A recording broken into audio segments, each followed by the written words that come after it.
Pemirsa, kelompok masyarakat Desa Tebat Sari, Kecamatan Martapura yang tergabung dalam kelompok Gapoktan Rawasari akhirnya bisa bernafas lega.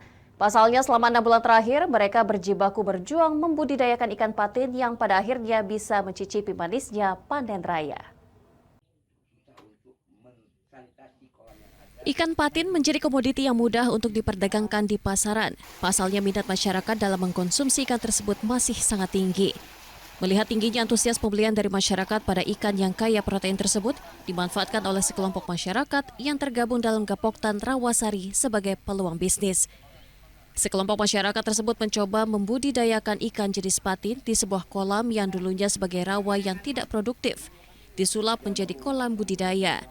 Hasilnya hanya butuh waktu 6 bulan, ikan-ikan tersebut siap untuk dipanen dan dipasarkan.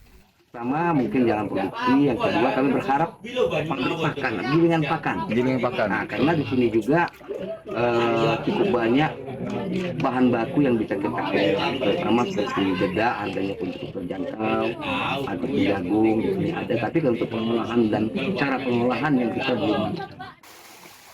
Kedepan warga Desa Tebat Sari yang tergabung dalam kelompok Gapoktan Rawasari tersebut berharap ada bantuan dari pemerintah setempat dalam hal pengelolaan pakan untuk kebutuhan budidaya.